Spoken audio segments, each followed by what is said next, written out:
안녕하세요. 오늘도 와주셔서 감사합니다. 구독과 좋아요 부탁드리며 오늘의 사연 바로 시작하겠습니다. 안녕하세요. 한치의 앞도 모르는 게 사람 일이라지만 28배 저는 부모도 형제도 친구도 버리고 가진 건 모두 털어 자유의 몸이 됐습니다. 억세고 질긴 인연 살아선 못 끊어낼 줄 알았는데 집안이 풍비박산 나는 꼴을 보니 결국은 하게 되더라고요. 전 부잣집 아들이라는 꼬리표를 던져버리고 캠핑카 하나 몰고 집을 떠났어요. 제 여행은 목적지도 없고 끝이 언제 날지도 몰랐습니다. 그리고 산소고지에서 한 여자를 만나게 됐어요. 운명처럼요. 그땐 갑자기 나타난 그 여자가 솔직히 거추장스러웠습니다. 당연히 친절하게 대할 순 없었어요. 혼자가 좋아 떠난 여행, 그 여자를 외면할 수 없어 여기까지 왔습니다. 결정적인 그날 밤이 떠오르네요. 그 얘기를 하려 사연을 쓰게 됐어요. 전 엄청난 부잣집에서 태어났습니다. 어려서부터 집안 행사 때 넥타이를 매고 양복을 입었어요. 꼬마여도 맞춤 양복이었고 영화에 나오는 파티는 일상이었죠. 삼남매 중 둘째였던 전 어려서부터 볼 걸 못 볼 걸 다 보고 자랐습니다. 우리 집에 많은 건 돈이요. 없는 건 인정사람 냄새였어요. 부모님은 집안 행사나 회사에 큰일이 있을 때마다 저희 셋을 주르륵 앞세웠습니다. 엄청 단란한 가족처럼 보였겠지요. 아버지는 어딜 가도 대접받았고 사람들이 머리를 조아렸어요. 퍼또. 돈과 지위 권력이 있던 아버지는 여자까지 여러 거느렸습니다. 한마디로 어머니 한 분으로 만족하지 못하셨어요. 아버지의 바람 때문에 어머니 역시 제정신이 아니었죠. 한밤중 부부싸움 소리는 하루가 멀다 하고 들렸습니다. 왜 싸우는지 그 내용까지 적나라하게 다 들렸어요. 이번엔 변호사냐? 그전엔 영화배우 만나더니 왜 지적인 여자 만나고 싶었어? 청담동 빌라. 그걸 왜 그 여자를 줘 주기를 꽃뱀 변호사한테 눈이 뒤집혔어? 네 여편네가 뭐라는 거야? 그 여자가 어디 꽃뱀이야?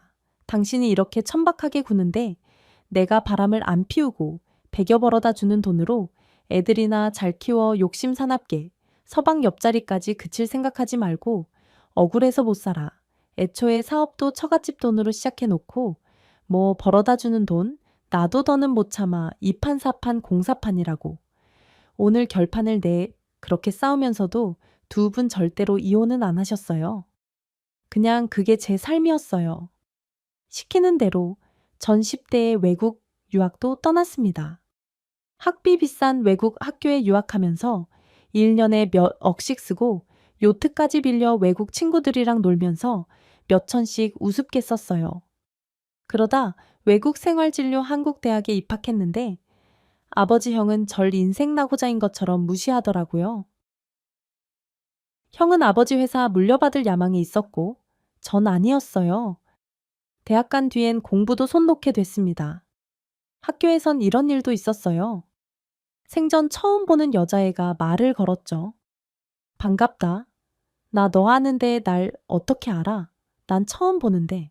나 회장님이랑 친해. 회장님이 먼저 말해주던데. 너 이 학교 다닌다고 회장님한테 신세 엄청 지고 있어. 강의 끝났니? 차 안 가져왔으면 내 차 타고 갈래. 뭐 넌 부끄러움이라는 것도 모르냐. 당장 꺼져 알고 보니 그 엠 배우 지망생이었고 아버지의 경제적 능력에 기댄 기생충 같은 애였습니다.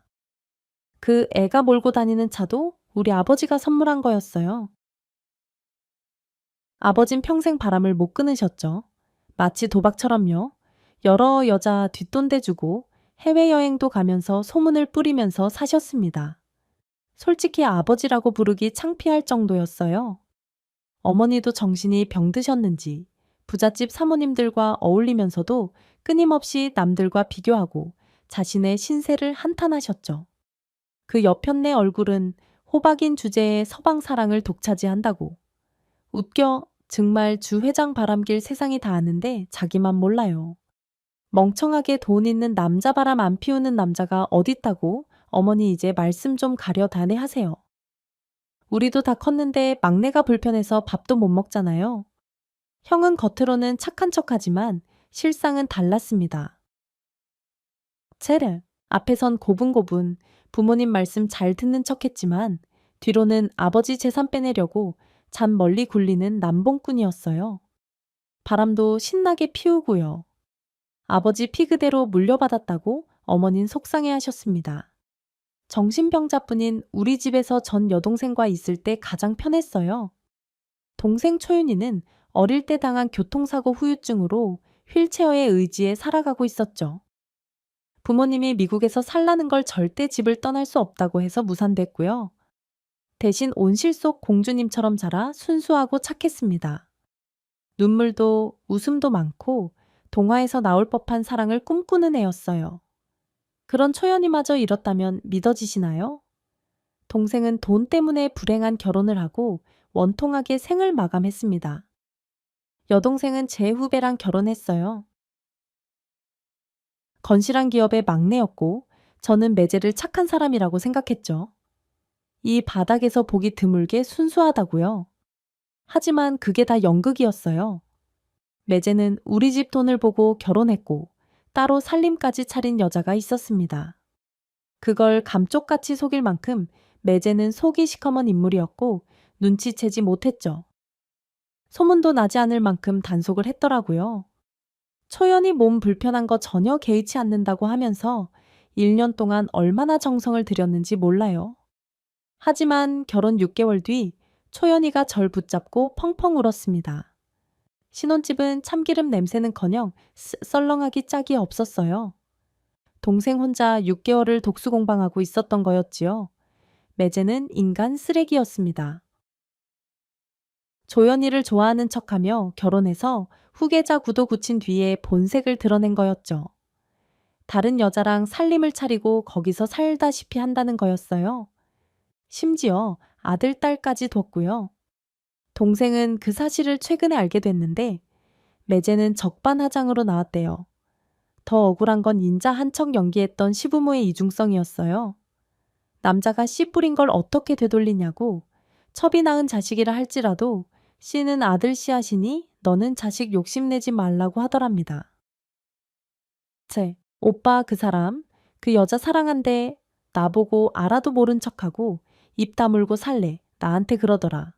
자기한테 뭘 더 해줄 수 있냐고 주제 파악하고 괜히 질투 같은 거 하지 말고 가만히 있으라는데 경태 씨 이런 사람인 줄 알았으면 나 결혼 안 했어.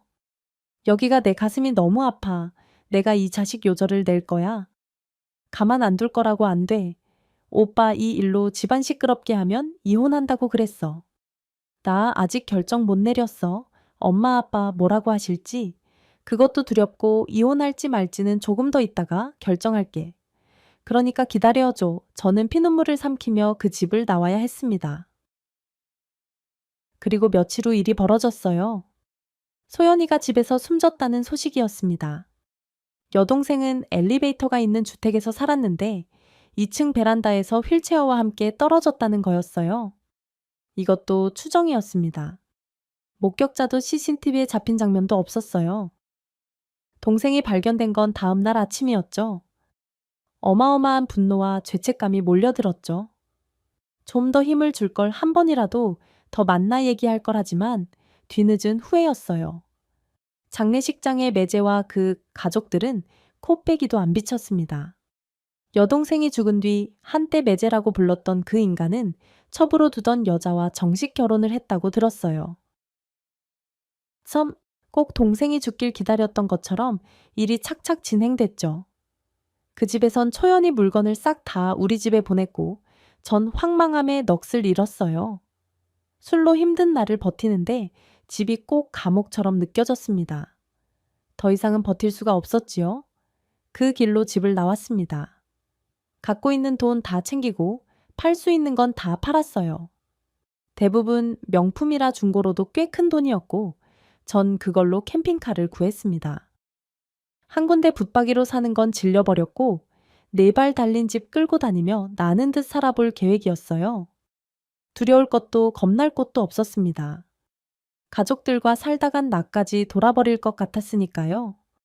휴양지 많았지만 전 그런 곳을 일부러 피해 다녔고 사람 없는 오지에서만 차를 세웠습니다.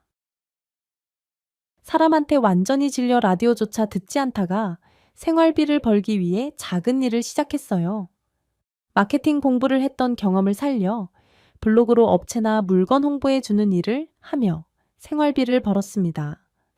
전과 같은 생활이었다면 택도 없는 수입이었지만 캠핑카에서 살며 저 혼자 먹고 살기엔 괜찮은 돈이었어요. 최소한의 일을 해서 기름값 벌고 식재료 사서 먹고 살았죠. 인적 드문 곳에 앉아 물소리, 새소리, 바람소리 듣고 있으면 하루가 금방 갔어요. 혼자 산이 거칠 게 없었고 자연의 품이 넉넉했습니다. 초연이 부르며 목 놓아 울어도 보고 냉기가 뱃속까지 스며드는 가을물에 몸을 담그기도 하면서 과거를 싹 다 잊으려 했습니다.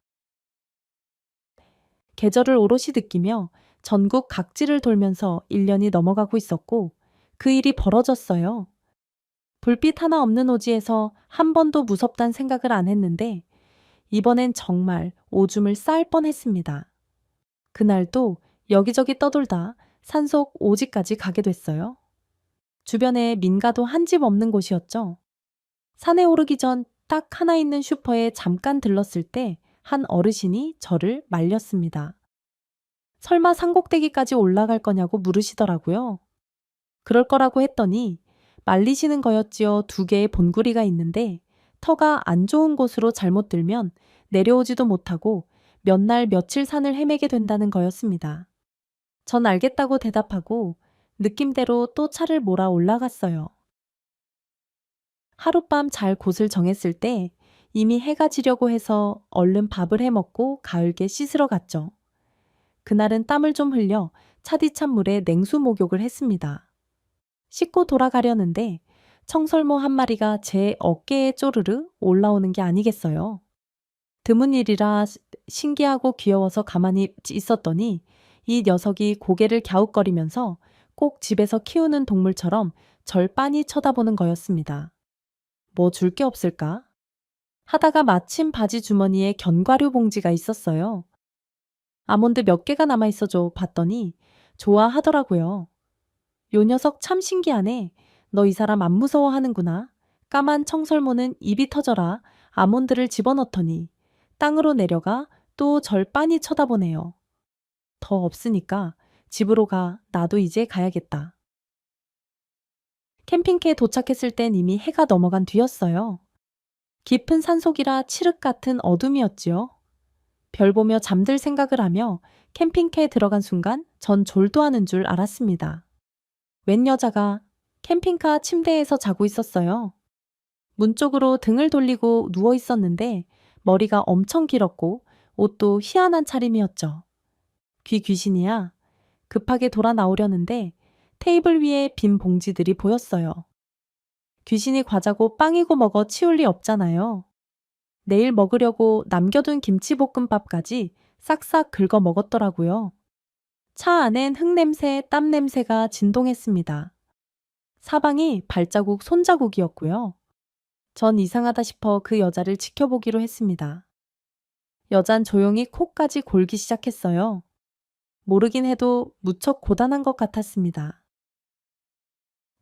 그래도 이런 깊은 산속에서 사람을 만나다니 게다가 맨발 흙투성이로 여기까지 왔다는 게 믿기지 않았어요. 큰 대로변에서 이곳까지 들어오는 3시간 동안 사람은 코빼기도 안 보였었거든요. 뭐야? 이 사람이야 귀신이야 진짜 미치겠네. 풍이 온까 얼굴이 안 보여 답답했죠. 그런데 여자가 갑자기 끙끙 앓는 소리를 내며 몸을 돌렸어요. 저도 모르게 괴성이 튀어나왔습니다. 의자모, 뭐야? 당신 얼굴이 엉망이었어요. 얼마나 맞았는지 퉁퉁 부어올랐고 시퍼런 멍에 피딱지에 긴 머리는 헝클어져 산발이었어요. 보고 있는 제가 아플 지경으로 여자 얼굴은 최악이었죠. 제가 지르는 소리에 여자가 놀라 벌떡 일어났습니다. 무릎을 감싸 안더니 구석으로 몸을 웅크리고 숨더라고요. 참, 모습이 너무 처참했습니다. 저도 모르게 경찰 부르잔 소리가 나왔어요. 사사람 맞죠? 어이씨, 얼굴 왜 이래요? 이봐요. 말은 할 줄 알아요. 맞아서 이렇게 된 거 맞죠? 경찰 부릅시다. 아니, 경찰서까지 데려다 줄까요? 누가 이랬어요. 그랬더니 그 여자 제 바지가랑이를 붙잡고 이러는 게 아니겠어요. 살려주세요. 저 좀 살려주세요. 경찰은 안 돼요. 부르면 잡혀가요. 이 차 움직여요. 저 좀 아무 데나 데려가 주세요. 아주 멀리 어디로든 상관없어요. 제발요? 갑자기 왜 이러세요? 무슨 일인지 알아야 할 거 아니에요. 그러더니 갑자기 여자가 위도 단추를 푸는 게 아니겠어요. 눈빛이 제정신이 아니었고 엄청나게 떨고 있었습니다. 원하면 하룻밤 같이 보낼 수도 있어요. 그런 걸 바라는 거예요. 아무래도 좋으니까 제발 여기서 도망칠 수 있게 도와달라고요. 전 기겁하고 여자를 뿌리치며 말했죠. 이럴 거면 내려요. 나 그런 사람 아니라고요. 어디서 그런 말을 빨리 내려요. 당장 경찰 무서워하는 거 보니까 죄졌네. 하필 이런 여자가 재수없게 아이 빨리 안 나가요. 여자는 눈이 커지더니 손을 싹싹 빌기 시작했습니다. 그 퉁퉁 부은 얼굴에 닭똥 같은 눈물을 흘리면서 애원했어요. 저 그런 여자 아니에요. 너무 간절해서 그랬어요. 이 불 끄면 안 돼요. 그 사람들이 쫓아올까봐 무서워요. 제발 여길 떠나주세요. 네, 부탁입니다. 여자는 애처로울 정도로 사정을 했고 전 갈등했습니다. 복잡한 일에 휘말리기 싫었거든요. 이 여자를 내쫓으면 간단한 일인데 어쩐지 그러기가 어려웠어요. 전 몇 가지 확인을 했습니다. 당신 죄 지었냐? 혹시 경찰에 잡힐 만한 짓 한 거 아니냐 물었더니 절대로 그런 게 아니래요. 억울하게 붙잡혀 맞아 죽을까? 봐, 그런 거라고 믿어달라고 하더라고요. 일단 여기서 벗어나게 해주면 사정을 다 말하겠다고, 어떻게 하면 믿어주겠냐고. 울어서 더는 망설일 수 없었습니다. 전 알았다고. 여기서 벗어나게는 해주겠는데 대로변에 버스 정류장이 나오면 거기서 내려야 한다고 약속을 받고 차를 움직이기 시작했습니다. 칠흑 같은 어두운 밤, 길 찾기도 어려웠지만 어쩔 수가 없었어요. 여자는 울퉁불퉁한 산길을 내려가는 동안 찍소리도 안 하고 불안해했죠. 얼마나 달렸을까요? 서서히 여명이 밝아오기 시작했습니다. 자정쯤 산속을 나와 몇 시간 동안 비포장 도로를 달려 산길을 내려왔으니 그곳으로부터 꽤 많이 떠나온 거였어요. 뒤를 돌아보니 여자도 꾸벅꾸벅 졸고 있더라고요. 한숨이 나왔습니다. 어째 처음 봤을 때보다 얼굴이 더 부어오른 것 같았어요. 멀찍이 버스 정류장 표시를 보였고 전 차를 세웠죠. 이봐요. 내려요. 버스 정류장이라고요. 아저씨, 여기가 어디예요? 모르겠어요. 나도 처음 온 곳이라 버스 정류장 앞에 동네 이름 있을 건데 그거 보고 갈 길 가요. 차비는 있어요. 아니요. 아무것도 없어요. 여자는 입술을 깨물며 울고 있었어요. 왜 우냐고 물었더니 어딜 가야 할지 모르겠다고 하더라고요.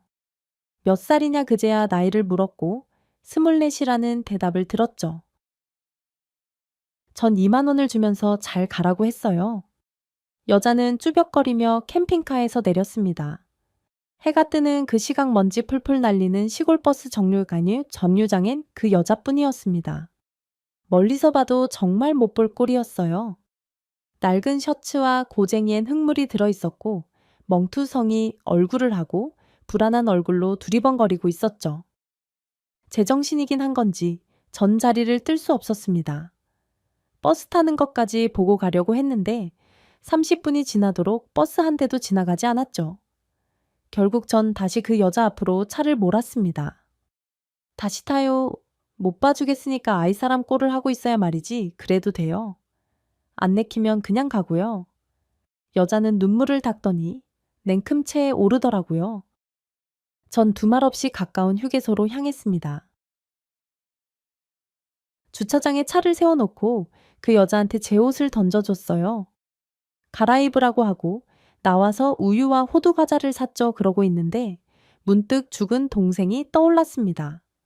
저보다 4살 어린 그 여자 꼭 초연이 같았어요. 그래서 내버려두지 못했던 것 같아요. 여자는 허겁지겁 호두 과자 한 봉지를 다 먹어 치웠습니다. 개걸스럽게 먹어 캑캅거리고 우유도 한꺼번에 다 마시려고 하고 난리였어요. 천천히 좀 먹으라고 안 뺏어 먹는다고 해도 소용없었죠. 추측하기론 아마 거기서 제대로 먹지도 못했던 것 같더라고요. 오랫동안 굶은 것 같았습니다. 퉁퉁 부어 작아진 눈이 얼마나 울었는지 벌겋게 충혈돼 있었고 한쪽 눈은 실핏줄이 터져 있었죠. 속으로 욕이 나왔어요. 사람을 얼마나 괴롭혔으면 이렇게 된 건지 속상했습니다. 저 말없이 차를 몰기 시작했어요. 지난밤 발견된 그곳으로부터 무조건 멀리 달리기 시작했죠. 서너 시간 뒤 전 캠핑카를 바다가 보이는 소나무 숲 안쪽에 세웠습니다. 여자가 제 눈치를 보더라고요. 캠핑카에서 내쫓길 줄 알았던 것 같습니다. 전 망설이다. 물었어요. 어떻게 해야 할지 모르겠어서 다시 묻는데 경찰에 신고해줘요. 경찰서로 갈까요? 아니, 안 돼요. 절대로 안 돼요. 경찰은 안 돼요. 살려주세요. 아저씨, 알았어요. 무슨 말인지 알았으니까 침착해요. 그럼 어떻게 된 건지 그 이유나 들어봅시다. 그 오밤중에 그 산을 왜 있었던 거예요? 여자는 망설이다. 어렵게 말을 꺼냈습니다. 어젯밤 거기서 산 하나 넘으면 마을이 하나 있어요. 주변이 다 산이고 그 안에 폭 들어간 곳이에요. 아주 작은 마을이죠. 사는 사람도 몇 안 되고 그나마도 다 친인척이었어요. 집이 거긴데 도망 나온 거예요. 거긴 집이 아니라 그냥 지옥이었어요. 저 남편한테 맞아서 이렇게 된 거예요. 정말 죽을 각오로 목숨 걸고 도망쳐 나왔어요. 이번에 잡히면 정말 끝이었거든요.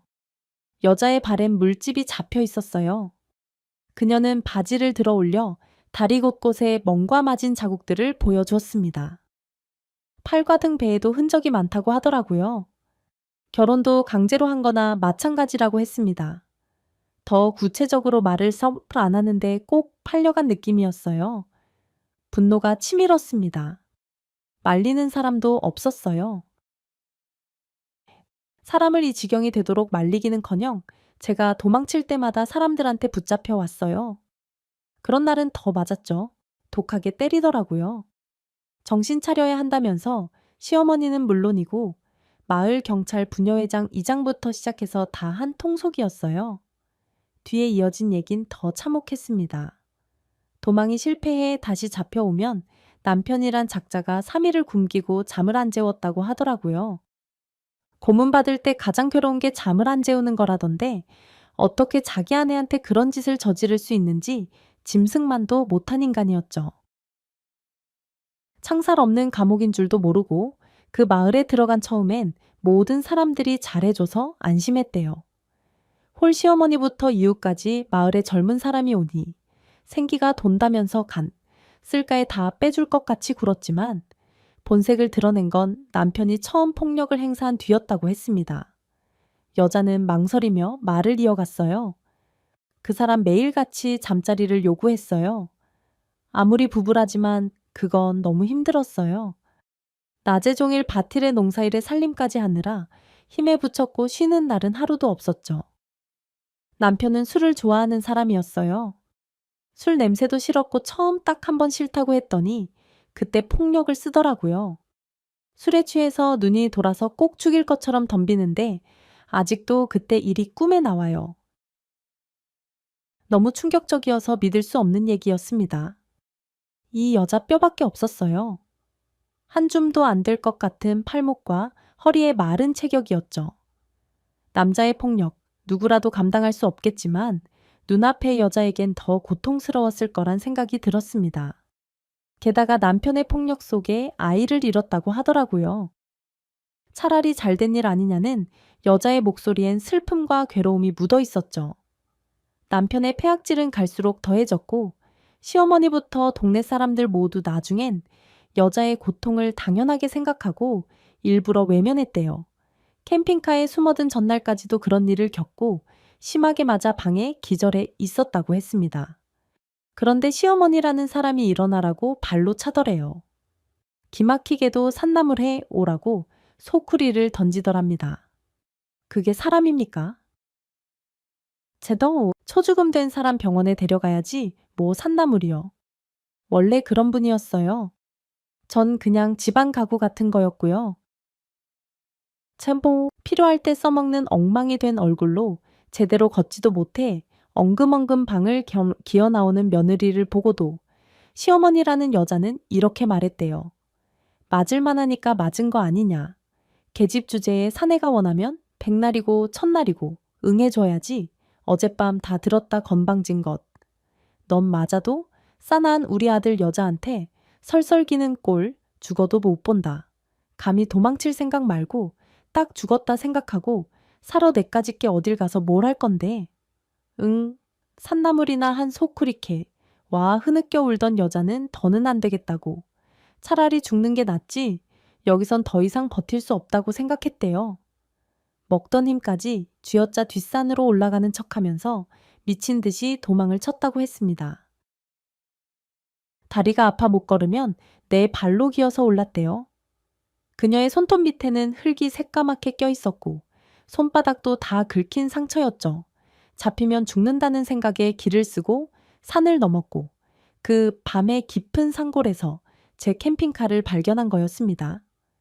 사람이 있으면 어떡하나. 걱정할 겨를도 없이 캠핑카에 뛰어들었고 허겁지겁 눈에 보이는 걸 먹고 잠이 든 거였어요. 저를 보자마자 도망가게 해달라고 매달렸던 거였고요. 얘기를 다 듣고 나니 해가 중천에 떠 있었습니다. 이글거리는 태양 아래서 오히려 전환기가 돌았어요. 사람이 악해도 이렇게 악할 수가 있을까요? 때리고 괴롭혀 죽음까지 각오하게 만든 그 치들을 인간이라고 할 수 있을까요? 눈앞의 여자가 너무 가여워 무슨 말을 꺼내야 할지 모르겠더라고요.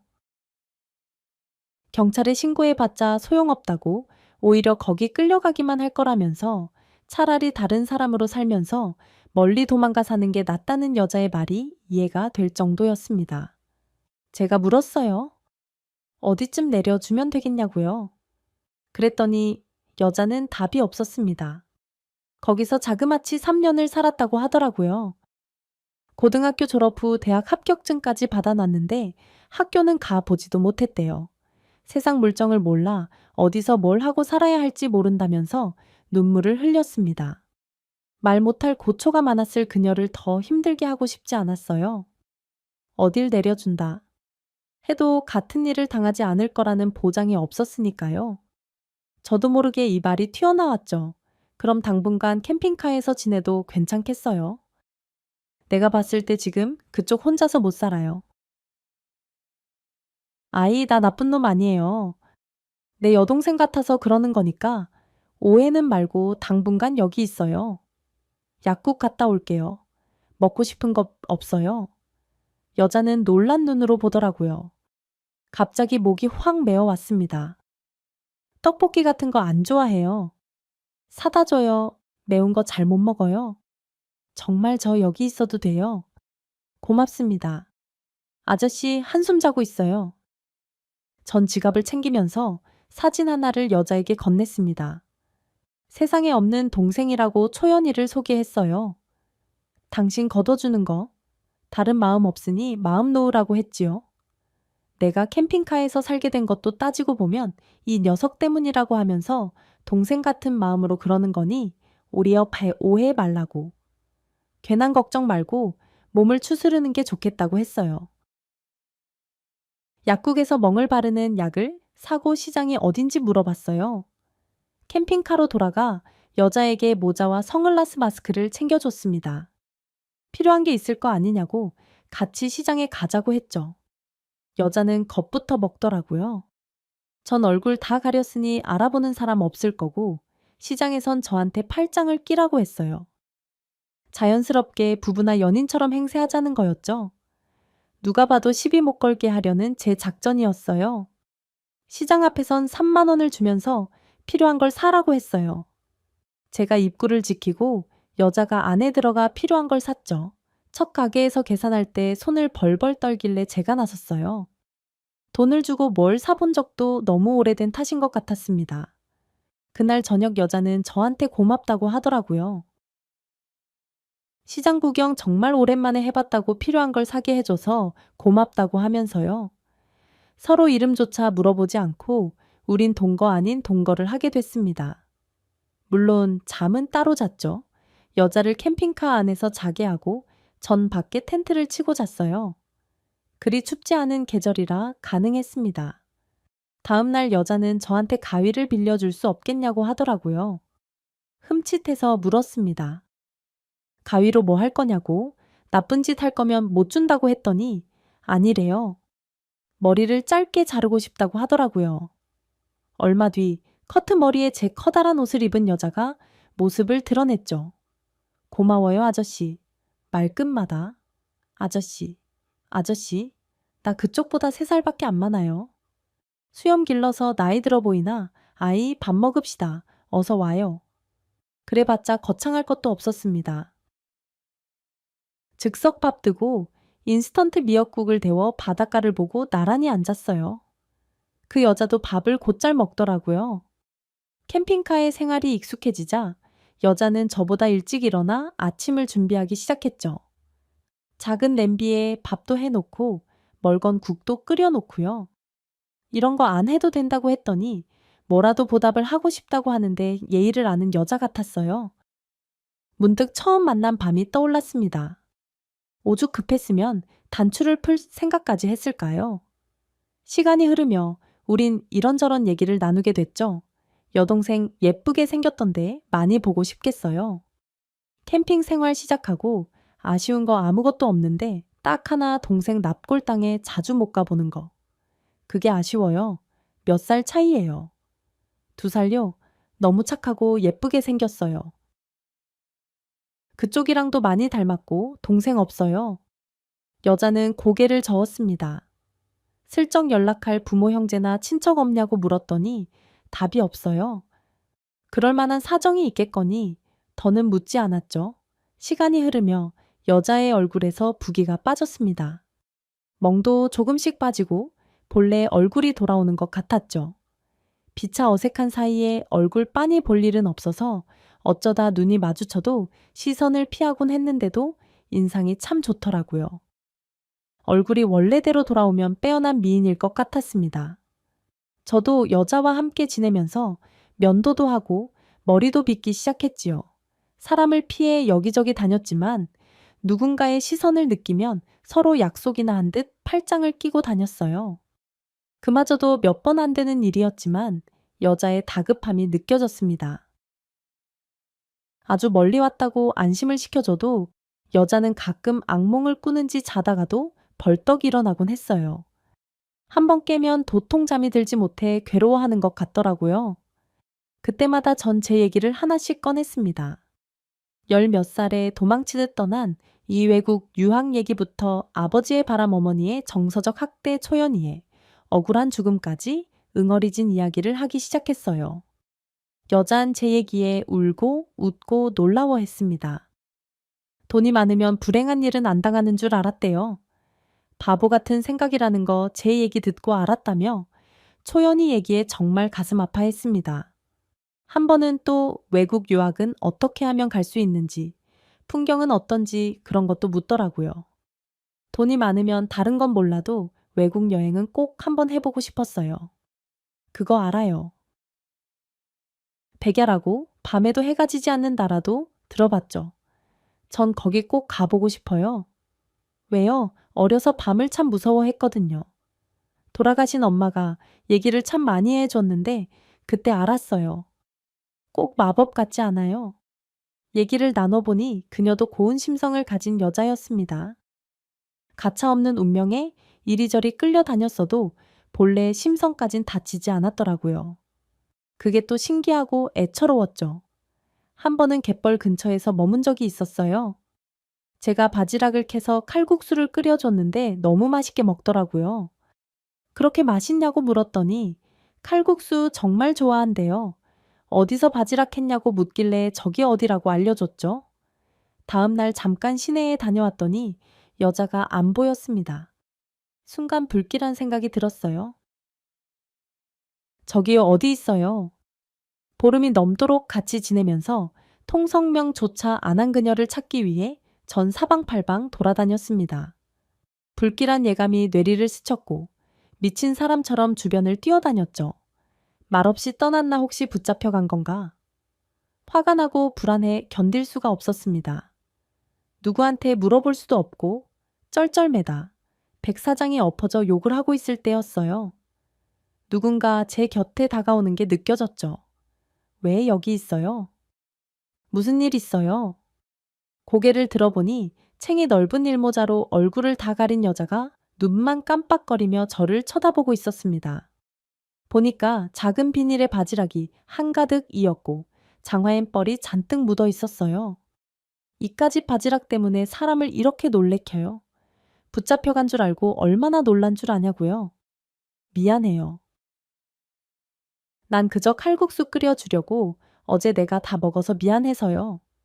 칼국수 안 먹어요. 됐어요? 왜 사람을 걱정시켜요? 전 화가 나 혼자 캠핑카로 돌아왔습니다. 돌아온 그 여잔 조용히 앉아 있더니 장화와 모자를 벗고 제 앞에 섰습니다. 그러더니 메모지를 내밀며 계좌번호를 적어 달래요. 신세 많이 졌다고 이제 가보겠다고 하더라고요. 전 콧방귀를 꼈습니다. 무슨 자존심인지 가지 말라는 말은 또 안 나왔죠. 가고 싶으면 그냥 가요. 당신한테 쓴 푼돈 얼마인지 기억도 안 나니까 대신 자리 비워줄 테니까. 나 없을 때 떠나요. 떠나는 뒷모습 보기 싫다 이겁니다. 알겠어요? 전 열받아서 시내로 가버렸어요. 정처 없이 돌아다니면서 시간이 흐르기만을 기다렸습니다. 다짜고짜 왜 화를 냈는지 제가 절 이해 못하겠더라고요. 하지만 이미 엎질러진 물이었습니다. 이제 멍도 다 빠져 여자의 얼굴은 정상으로 돌아와 있었어요. 예상대로 눈에 띄는 미인이었죠. 어딜 가든 그 얼굴 가리고 다녀야 할 텐데 아니면 눈에 확 띌 텐데 걱정이 앞섰지만 그런 걱정하는 제가 너무 못나 보였어요. 한동안 끊었던 소주 반 병을 마시고 터덜터덜 캠핑카로 돌아왔습니다. 이제 다시 혼자 여행을 계속해야겠죠. 벌써부터 텅 빈 마음이 너무 허전하고 괴로웠어요. 그런데 멀리 보이는 캠핑카에 불이 켜져 있었습니다. 가느다란 연기도 피어오르고요. 쿵쿵거리는 개 짖는 소리도 들리고 분위기가 심상치 않았죠. 저도 모르게 뛰기 시작했어요. 숨이 턱에 차도록 달려가 보니 여자가 들개들과 대치하고 있었습니다. 방어한다고 기다란 봉 하나 들고 무서워 벌벌 떨고 있더라고요. 가라고 얼른 차 안에 들어가 있어요. 빨리요. 여자 얼굴은 눈물이 범벅이 돼 있었고 전 송곳니를 드러내는 들개들을 한참 후에야 내쫓을 수 있었습니다. 저 없을 때 혼자 저녁을 한다고 밖에서 고기 굽고 된장찌개 끓이던 중에 들개들이 몰려든 거였어요. 전 또 괜히 퉁명스럽게 물었습니다. 왜 안 가고 이러고 있어요? 큰일 날 뻔했잖아요. 그쪽 화난 상태에서 떠나고 싶진 않았어요. 이해 안 되겠지만 그냥 오늘은 같이 이거 먹어요. 내가 된장찌개 끓였어요. 아까 그 바지락 넣고 고기는 다 탔네. 아깝게 내심 너무 고맙고 반가웠습니다.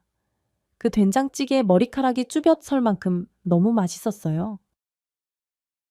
어쩐 일인지 여자도 캠핑카를 떠나기 싫은 눈치였죠. 전 사과의 의미로 믹스 커피 진하게 타서 주면서 사과를 했습니다.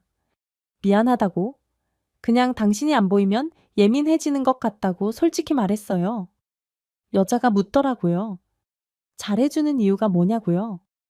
딱히 대답할 말이 떠오르지 않았어요. 쑥스러워서 속마음을 제대로 얘기할 수 없었던 것 같네요. 사실 전 그녀를 좋아하고 있었습니다. 그렇게 돼버렸다면 이해하실까요? 자려고 누우면 그녀의 얼굴이 아른거렸고 캠핑카에서 잠을 설치는 것 같으면 저도 눈이 번쩍 떠졌어요. 안 보이면 불안하고 눈앞에 있으면 안심되고 늘 그녀가 안전했으면 했고요. 그날 우린 더 가까워졌고 서로의 이름을 알게 됐습니다. 통성명하지 말자는 것에 둘 다 동의했는데 이젠 더 이상 그럴 수 없었어요. 그녀 이름은 수정이었죠. 그리고 이른 나이에 결혼까지 한 뒷얘기를 알게 됐습니다. 수정이가 고등학교 2학년 되던 해 엄마가 돌아가시자마자 불행이 시작됐다고 들었습니다. 아버진 동네 아줌마와 바람이 났고 있는 재산 다 팔아먹게 됐고요. 추억이 깃든 집에서 나와 반지하 단칸방에서 지내면서도 수정인 그 지역의 국립대학 간호학과에 붙었다고 했습니다. 어려운 상황에서도 돌아가신 엄마 생각하며 열심히 살려고 했는데 아버지가 사귄 여자 때문에 불구덩이에 뛰어들게 됐다는 거였어요. 그 여자는 수정이를 미인대회에 나가라고 부추겼다고 했습니다. 대학 등록금을 내줄 테니 일단 나가보라고 해서 엉겁결에 나갔고 뛰어난 외모에 입성까지 하게 됐고요. 그런데 이후 이상한 일이 시작되는 거였지요. 지역 유명인사 회식 자리 골프 모임, 뒤풀이에 자꾸만 불려 나갔대요. 학교엔 가지도 못하게 하고 남자들 술자리에 자기를 밀어넣는 상황에 힘들어하던 중 아버지와 그 여자가 야반도주를 해버렸다는 걸 알게 됐고요. 동네 사람들 돈 사기로 해먹고 둘이 날라버린 거였습니다. 사람들이 몰려와 너라도 돈 내놓으라고 괴롭히던 그때 한 중년 여인이 찾아왔다는 거였어요. 네 아버지한테 돈 꺼주고 못 받았지만 상황 딱하니 빚 독촉 안 하겠다. 대신에 자기 아들과 결혼을 하는 게 어떻겠냐. 동네 사람들 빚도 일부 갚아주겠다. 우리는 먹고 살만하고 넌 오갈 데 없는 처지 아니냐. 자기랑 같이 가자고 하더랍니다. 너 여기 있어봤자 평생 부모빚 갚고 살아야 하는데 차라리 나랑 가자. 지금까지 초년 고생했다. 치고 우리 집에서 호강하며 살면 돼. 우리 아들 너보다 나이 1살 많고 아주 잘생기고 능력 있는 청년이야. 네 아버지가 떼먹은 돈 없는 걸로 할 테니까. 나랑 가자. 가서 내 아들 별로면 다시 돌아와도 돼. 손해볼 것 없잖아. 안 그래? 그 여자는 수정이를 바다에 데려가 회를 사주더니 바다에 서보라고 사진을 찍어주겠다고 하더래요. 그러더니 뜬금없이 배를 타보자고 해서 어부의 배를 빌려 먼 바다로 나갔다고 했습니다. 거기서 누가 떠미는 느낌의 수정인 물에 빠져 의식을 잃었고 눈을 떴을 땐 예비 시어머니가 우는 모습이 보였대요. 하마터면 죽을 뻔했다면서 수정이 남고 울부짖으며 이제부터 자기를 엄마라고 부르며 살라고 불쌍한 것 얼마나 고생하면 배에서 발을 헛디딜 수 있냐고 안쓰러워하더라는 거였습니다. 그렇게 수정인 한치의 의심도 없이 악마의 소굴에 들어가게 됐고 학대당하며 살게 된 거였어요. 남편이란 사람은 15살 위였고 주사의 폭력에 분리수거도 안 되는 부류였고요. 아버지가 떼먹은 돈 고스란히 갚으라며 고된 노동이 매일같이 이어져 수정인 죽을 만큼 힘들었다고 했습니다. 도망갈 때마다 잡혀 죽기 직전까지 맞는 게 너무 괴로웠대요. 이야기가 끝나고 수정인 울고 있었어요. 전 조용히 그녀의 손을 잡아줬습니다. 제 큰 손에 하얀 수정이의 손이 다 들어오더라고요. 어린 나이에 너무나 큰 불행을 겪은 수정이가 너무 가여웠습니다. 저도 모르게 그녀를 따뜻하게 안아주게 됐죠. 수정인 제 품에서 한참 흐느꼈어요. 우린 누가 먼저랄 것도 없이 입을 맞추게 됐습니다. 전혀 예상하지 못한 일이었어요. 그녀가 묻더라고요. 캄캄한 밤이 무섭지 않은 이유를 아냐며 돌아가신 엄마가 해줬다는 얘기를 들려줬네요. 먹구름 뒤에 영롱한 달이 있을 거라고 믿으면 두려울 이유가 없대요. 지나가는 바람에 먹구름은 곧 사라질 거고 칠흑 같은 어둠도 거칠 거라는 거였지요. 도망쳐 깊은 산속을 헤매다 작은 불빛이 보이는 제 캠핑카를 발견했을 때 살았다 싶었고 그 느낌 잊지 못한대요. 작지만 안전한 공간이라는 생각에 허겁지겁 먹을 걸 입에 넣자마자 잠이 쏟아지더랍니다. 전 제 마음을 고백하게 됐어요. 수정이가 더는 다치는 거 싫다고 아프고 힘들어하는 모습도 보고 싶지 않다고 사실 좋아하게 됐다고 말했습니다. 적지 않은 나이에도 그런 고백은 쉽지 않았어요. 떨리고 쑥스러운데 수정이가 제 품에 꼭 안기더라고요. 덜덜 떨면서도 했던 말이 아직도 기억에 남습니다. 헤어지기 싫어서 지금까지 있었던 거 눈치 못했어요. 그날 밤 우린 함께 밤을 보내게 됐어요. 늘 혼자라고 생각했고 앞으로도 외롭게 살 거라고 여겼는데 그날 밤은 너무나 따뜻했습니다. 캠핑카가 하나도 좁지 않았어요. 아늑해 좋았고 세상 그 누구도 부럽지 않았습니다. 수정이 처음엔 제가 무서웠지만 함께 지내며 좋은 사람이란 확신이 들었대요. 자기를 아끼고 소중히 여겨주는 모습에 두려움이 봄눈 눕듯 사라지고 그 자리에 애정이 차오르기 시작했다고 했습니다. 다음 날 우린 쑥스러워 한나절은 시선을 피한 것 같아요. 그 뒤론 일사천리였지요. 어딜 가도 둘이 함께였고 곳곳을 누비며 자유롭게 살았어요. 강원도 제주도 거침없이 캠핑카를 몰았고 경치 좋은 곳에선 원하는 만큼 지냈죠. 늘 혼자 다니다. 사랑하는 여인과 함께 지내니 그것 또한 행복이더라고요. 우린 연인처럼 친구처럼 매 순간을 함께 했습니다. 전 캠핑카로 세계 여행을 가보는 거 어떻겠냐고 했어요. 그렇게도 할 수 있냐고 수정이가 놀라더라고요. 여권을 만들어야 하는데 그게 걱정이었죠. 그런데 뜻밖의 일이 벌어졌습니다. 수정이가 임신했다는 걸 알게 된 거였어요. 평소 좋아하던 짜장라면을 끓여줬는데 냄새를 맡자마자 못 먹겠다고 하더라고요. 처음엔 어디 아픈 줄 알고 걱정했다가 임신 사실을 알고는 뛸 듯이 기뻤죠. 함께 산부인과에 가서 아기 심장 소리를 들었을 땐 제 심장이 터져나갈 것만 같았습니다. 임신 중기에 접어들면서 캠핑카로 계속 이동하며 사는 건 무리다 싶었어요. 저희는 작은 동네에 터를 잡고 거기서 살아가기 시작했습니다. 작지만 싱크대와 부엌 거실 방까지 다 있는 온전한 집이었어요. 신혼부부여. 잘 어울리네. 선남선녀구만. 네, 이 사람 지금 임신 중이어서요. 잘 좀 부탁드립니다. 아유, 그래. 입덧은 끝났고 먹고 싶은 거 있으면 말해. 임신해서 먹고 싶은 거 못 먹으면 애기 눈 짝짝이 된다는 말 들어봤어. 아내는 낯선 사람과 말을 잘 못해서 늘 제가 앞에 나섰어요. 캠핑카는 담벼락에 세워놓고 소꿉놀이 하듯 살아가기 시작했죠. 출산 예정일을 보며 정 고민에 빠졌습니다. 쟨 혼자면 얼마든 없이 살아갈 수 있었지만 이제 아이까지 태어났는데 가장으로서 남자로서 저 자식한테 해주고 싶은 게 생기더라고요. 결국 소정이에게 털어놓게 됐죠. 아무래도 돈이 좀 필요할 것 같아. 곧 아기도 태어나는데 언제까지 동네 어른들 도움만 받을 순 없잖아.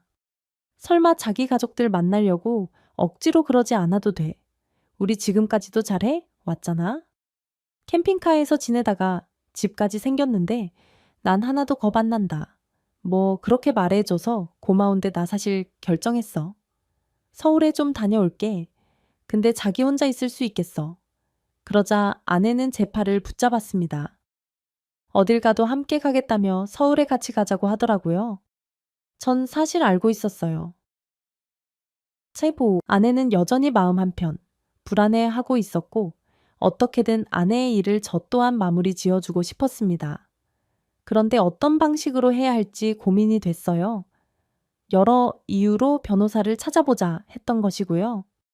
결국 전 아내와 함께 서울로 향했습니다. 우리의 캠핑카에 임신한 아내의 자리를 넉넉하고 안전하게 만들어줬어요. 태어나 처음 서울에 와본 아내는 연신신기하다 난리였지요. 서울만 봐도 이렇게 좋아하는데 해외를 가면 얼마나 좋아할까 싶었죠. 그리고 우리 집 일을 봐주던 변호사와 만났습니다. 처음 변호사는 절 알아보지 못하더라고요. 캠핑카를 몰고 사라진 지 2년이 넘는 동안 전 많이 변해 있었습니다.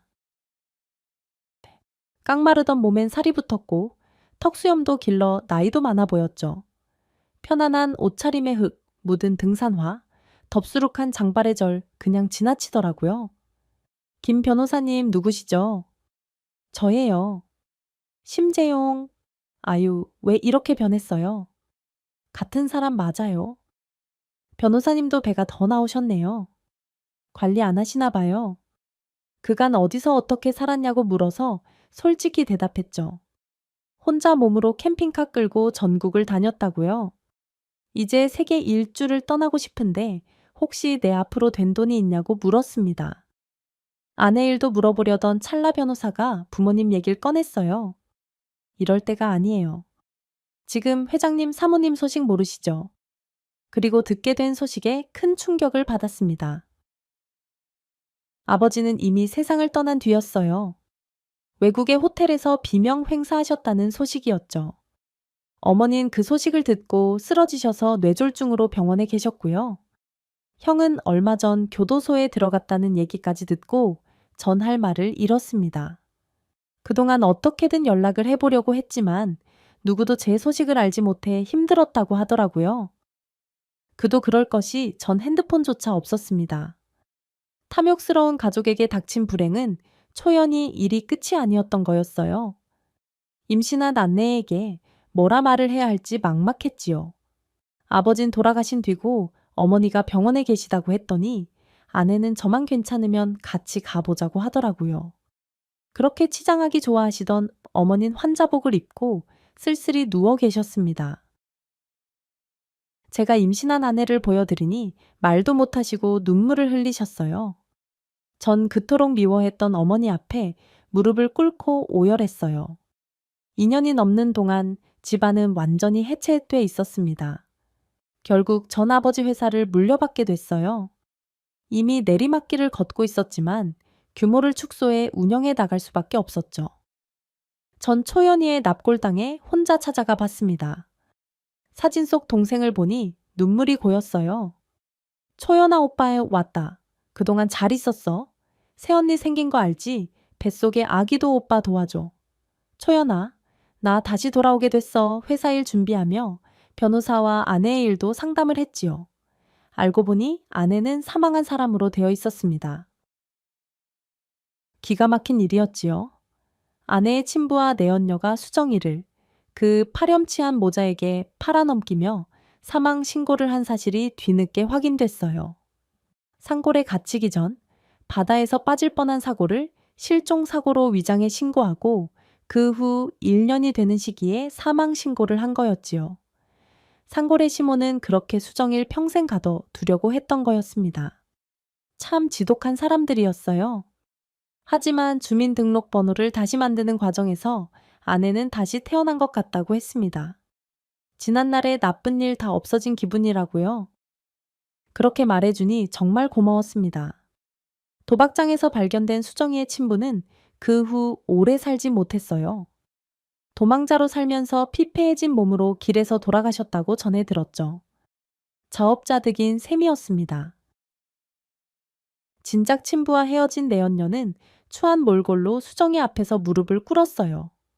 수많은 사기 행각으로 늦은 나이에 교도소에 갈 신세였죠. 수정아 예정을 생각해 내가 너한테 잘해줬던 것도 있잖아. 내 덕분에 너 홍시 아가씨 대회도 나가고 좋은 일도 많았지. 너 없을 때 내가 네 아버지 많이 걷어줬다. 그건 사실이야. 아니, 내가 그 양반 때문에 손해본 게 얼만데. 제발 내가 이 나이에 교도소에서 늙어 죽어야겠니? 한 번만 살려줘. 내가 이렇게 빌게 당신 얼굴 마주하는 것도 치가 떨려. 나 당신 때문에 대학 문턱에도 못 가보고 차라리 죽는 게 낫다 싶을 정도로 험한 일 당했어. 나 절대로 용서 못해. 나한테 용서를 빌려거든. 내가 당한 거 고스란히 당해봐야 돼. 멀쩡한 애한테 무슨 짓을 했는지 겪어봐야 안다고. 감옥에서 평생 썩길 바래. 앞으로 볼 일 없을 거야. 또 나쁜 짓을 일삼던 깊은 산골의 모자는 법의 심판을 받게 됐어요.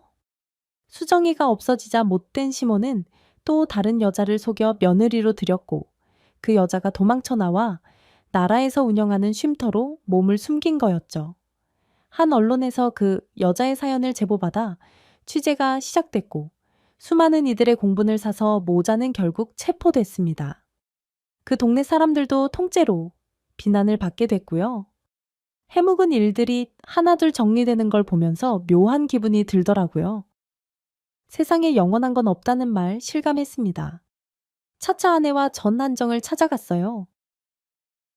체험봉 30도 되기 전에 가정을 꾸릴 거라는 상상 한 번도 못 해봤는데 어느새 전 가장이자 남편 아빠가 되어 있었죠. 전 아내와 도시의 집을 마련하게 됐어요. 오랜 고민 끝에 내린 결정이었습니다. 아픈 유년 시절의 기억이 있는 집을 허물고 그 자리에 새 집을 올렸어요. 통유리로 햇살이 쉼없이 들어오는 집이 완성됐죠. 누구보다 아내가 기뻐하는 모습을 보니 잘한 결정이다 싶더라고요. 물론 시골의 작은 집도 가끔 갑니다. 주변 땅을 사서 그곳에도 아늑한 별장을 만들었어요.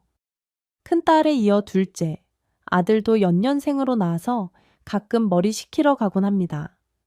제 전통적인 지원 아래 아내는 다시 간호대에 들어가 공부를 시작했어요. 학위를 따는 그 눈물겨운 노력 속에서도 아내는 너무 행복해했죠. 하고 싶던 공부였다며 좋아하는데 말릴 수도 없었습니다. 졸업하면 취직해서 월급을 받아보고 싶다는데 처음엔 그냥 하는 말인 줄 알았어요. 그런데 정말 실천을 하는 아내를 보고 놀랐습니다. 보면 볼수록 매력 있는 사람을 볼매라고 한다고 하죠. 수정이가 바로 그런 사람이었어요. 아이들 제법 큰 뒤로 네 식구는 자주 캠핑을 떠나게 되네요. 그때와는 달리 아내와 제가 교대로 차를 몰곤 합니다. 우린 캠핑 도사가 됐어요. 또 내년엔 아내가 꼭 보고 싶다던 백야를 보러 갑니다.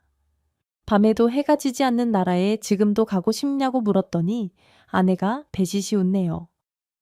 사람인이라는 한자가 사람 둘이 서로 기대 서 있는 모양이라죠.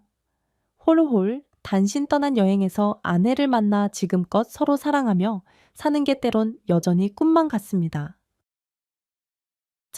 돈도 아끼는 가족이 있고 사람답게 산이 제대로 굴러가는 것 같아요. 참 여전히 풀리지 않는 의문이 있습니다. 가을가에서 제파를 타고 오른 청설모는 어디서 온 걸까요? 그전에도 뒤에도 같은 일은 한 번도 없어 더 신기하게만 느껴지네요. 제 사연은 여기까지입니다. 긴 이야기 들어주셔서 감사합니다.